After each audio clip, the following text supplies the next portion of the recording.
Hello दोस्तों, आपका हमारे इस चैनल में बहुत बहुत स्वागत है। आइए इस कथा में हम जानेंगे कि आखिर किसने ब्रह्मा जी से सारे वेद चुरा लिए और विष्णु जी को मत्स्य अवतार क्यों लेना पड़ा। मत्स्य अवतार भगवान विष्णु जी का प्रथम अवतार है।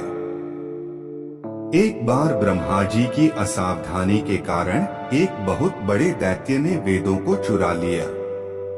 उस दैत्य का नाम हयग्रीव था। वेदों को चुरा लिए जाने के कारण ज्ञान लुप्त हो गया। चारों ओर अज्ञानता का अंधकार फैल गया और पाप तथा अधर्म का बोलबाला हो गया। तब भगवान विष्णु ने धर्म की रक्षा के लिए मत्स्य रूप धारण करके हयग्रीव का वध किया और वेदों की रक्षा की। कल्पांत के पूर्व एक पुण्यात्मा राजा तप कर रहे थे। राजा का नाम सत्यव्रत था। सत्यव्रत पुण्यात्मा तो थे ही, उसके साथ उनका बड़ा उदार हृदय भी था। प्रभात का समय था और सूर्योदय हो चुका था। सत्यव्रत कृतमाला नदी में स्नान कर रहे थे। उसने स्नान करने के पश्चात जल तर्पण के लिए अंजलि में जल लिया, तो अंजलि में जल के साथ एक छोटी सी मछली भी आ गई। सत्यव्रत ने मछली को नदी के जल में छोड़ दिया। मछली बोली, राजन, जल के बड़े बड़े जीव छोटे छोटे जीवों को मारकर खा जाते हैं। अवश्य कोई बड़ा जीव मुझे भी मारकर खा जाएगा। कृपा करके मेरे प्राणों की रक्षा कीजिए।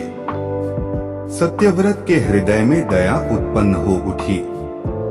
उसने मछली को जल से भरे हुए अपने कमंडल में डाल लिया। तभी एक आश्चर्यजनक घटना घटी। एक रात में मछली का शरीर इतना बढ़ गया कि कमंडलू उसके रहने के लिए छोटा पड़ने लगा।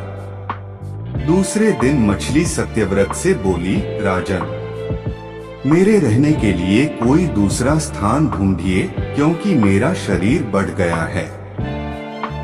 मुझे घूमने फिरने में बड़ा कष्ट होता है। सत्यव्रत ने मछली को कमंडल से निकालकर पानी से भरे हुए मटके में रख दिया।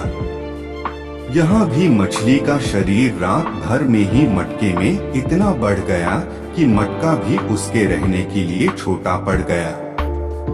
दूसरे दिन मछली पुनः सत्यव्रत से बोली, राजन, मेरे रहने के लिए कहीं और प्रबंध कीजिए, क्योंकि मटका भी मेरे रहने के लिए छोटा पड़ रहा है। तब सत्यव्रत ने मछली को निकालकर एक सरोवर में डाल किया, किंतु सरोवर भी मछली के लिए छोटा पड़ गया। इसके बाद सत्यव्रत ने मछली को नदी में और फिर उसके बाद समुद्र में डाल दिया।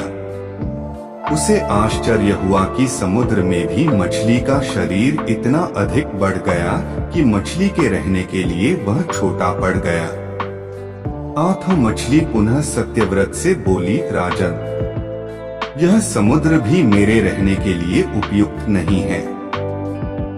मेरे रहने की व्यवस्था कहीं और कीजिए। अब सत्यव्रत विस्मित हो उठा। उसने आज तक ऐसी मछली कभी नहीं देखी थी। वह विस्मय भरे स्वर में बोला, मेरी बुद्धि को विस्मय के सागर में डुबो देने वाले आप कौन हैं? मत्स्य रूपधारी श्रीहरि ने उत्तर दिया, राजन, हयग्रीव नामक दैत्य ने वेदों को चुरा लिया है। जगत में चारों ओर अज्ञान और अधर्म का अंधकार फैला हुआ है। मैंने हयग्रीव को मारने के लिए ही मत्स्य का रूप धारण किया है। आज से 7वें दिन पृथ्वी प्रलय के चक्र में फिर जाएगी। समुद्र उमड़ उठेगा, भयानक वृष्टि होगी, सारी पृथ्वी पानी में डूब जाएगी। जल के अतिरिक्त कहीं कुछ भी दृष्टिगोचर नहीं होगा। आपके पास एक नाव पहुंचेगी। आप सभी अनाजों और औषधियों के बीजों को लेकर सप्तऋषियों के साथ नाव पर बैठ जाइएगा।